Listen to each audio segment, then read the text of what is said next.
ఇక్కడ దేవుడు హేబేలును అతని అర్పణను ఏం చేస్తున్నాడు? లక్ష్య పెడుతూ ఉన్నాడు. ఇక్కడ 2 లక్షణాలు కనబడుతున్నాయి. మొట్టమొదటిగా అర్పణ తెచ్చిన వ్యక్తిని దేవుడు లక్ష్య పెడుతూ ఉన్నాడు. ఆ అర్పణను కూడా దేవుడు లక్ష్య పెడుతూ ఉన్నాడు. దేవునికి స్తోత్రం కలుగును గాక. ఈ 2 మాటలు కూడా చాలా చాలా ప్రాముఖ్యమైన మాటలు. మన ఆత్మీయ జీవితానికి, మన యొక్క భక్తి జీవితానికి ఈ 2 మాటలు కూడా ఎంతో ప్రాముఖ్యమైన మాటలు ఇవి. దేవునికి స్తోత్రం కలుగును గాక. మనం కూడా దేవునికి ఏం తీసుకొస్తామండి?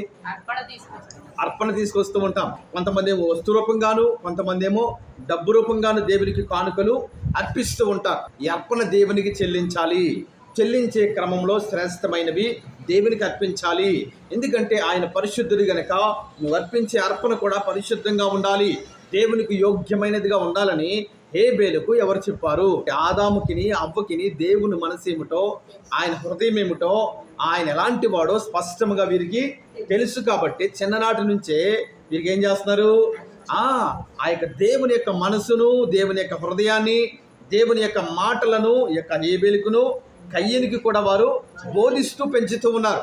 కానీ కయ్యనేమో వినలేదు, హేబేలు మాత్రము తల్లిదండ్రులు చెప్పినటువంటి మాటలను విన్నాడు. దేవునికి స్తోత్రం కలుగును గాక.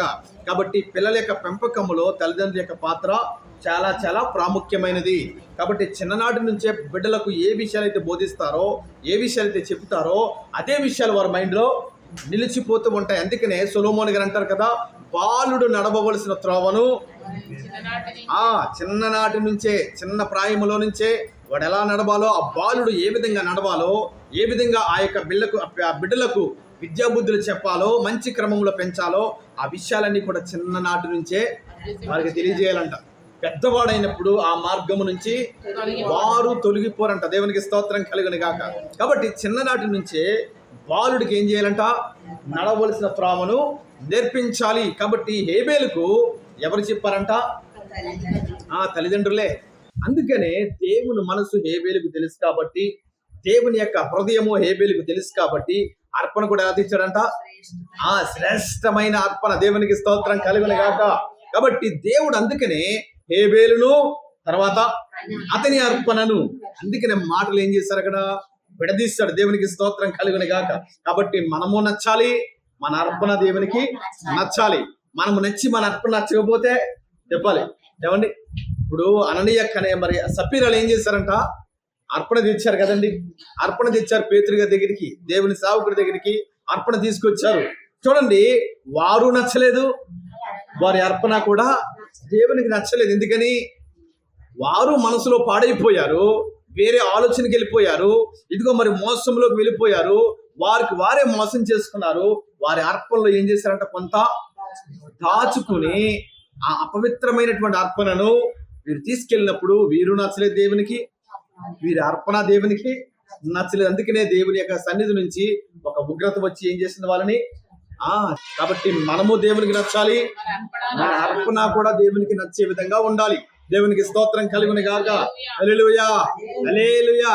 కాబట్టి యొక్క హేబేలు అన్ని విషయాలు కూడా జాగ్రత్తలు తీసుకుంటూ ఉన్నాడు. తన పరిశుద్ధతను కాపాడుకుంటూ ఉన్నాడు, తన యథార్థతను కాపాడుకుంటూ ఉన్నాడు, తన యొక్క మనసును కాపాడుకుంటూ ఉన్నాడు. ఎక్కడా కూడా అపవిత్రపరచబడకుండా దేవునికి నచ్చే విధంగా తను ఎంతో జాగ్రత్తలు తీసుకుని ఆ అర్పణ విషయంలో కూడా చాలా చాలా జాగ్రత్తలు తీసుకుని చూసారండి.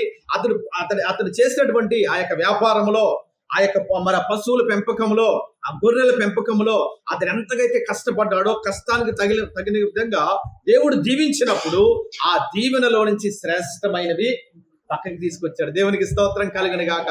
ఆ శ్రేష్టమైనవి పక్కకి తీసి అవి దేవునికి సంతోషంగా అర్పించాడు హేబేలు. దేవునికి స్తోత్రం కలుగును గాక. ఈ జాగ్రత్తలు ఎవరు తీసుకోలేదంట? కయ్యను తీసుకోలేదు. కయ్యను మనసు పాడైపోయింది, హృదయము పాడైపోయింది. ఇదిగో తమ్ముని యొక్క అర్పణ దేవుడు అంగీకరించాడని తమ్ముని మీద పగబట్టేశాడు, కక్ష పెంచుకున్నాడు యొక్క అన్నైనటువంటి కయ్యను. దేవునికి స్తోత్రం కలుగును గాక. కాబట్టి యొక్క కయ్యనులో దేవుని మనసు గాని, దేవుని పరిశుద్ధత గాని ఏమాత్రం కూడా మనకి కనబడటం లేదు. కానీ హేబేలు అలా లేడండి. ఎలా ఉన్నాడంట? క్రీస్తు వలె పరిశుద్ధంగా ఉన్నాడు. ఎలాగంట? అందుకని ఈ యొక్క హేబేలు క్రీస్తుకు సాదృశ్యంగా కనబడుతూ ఉన్నాడు. ఈ హేబేలు క్రీస్తుకు సాదృశ్యంగా కనబడుతూ ఉన్నాడు. దేవునికి స్తోత్రం కలుగును గాక. అందుకనే హేబేలు యొక్క హృదయం ఎలా ఉంది? పరిశుద్ధంగా ఉంది. హేబేలు యొక్క హృదయము, క్రీస్తు యొక్క హృదయము ఒకే రీతిగా కనబడుతూ ఉన్నాయి. దేవునికి స్తోత్రం కలుగును గాక.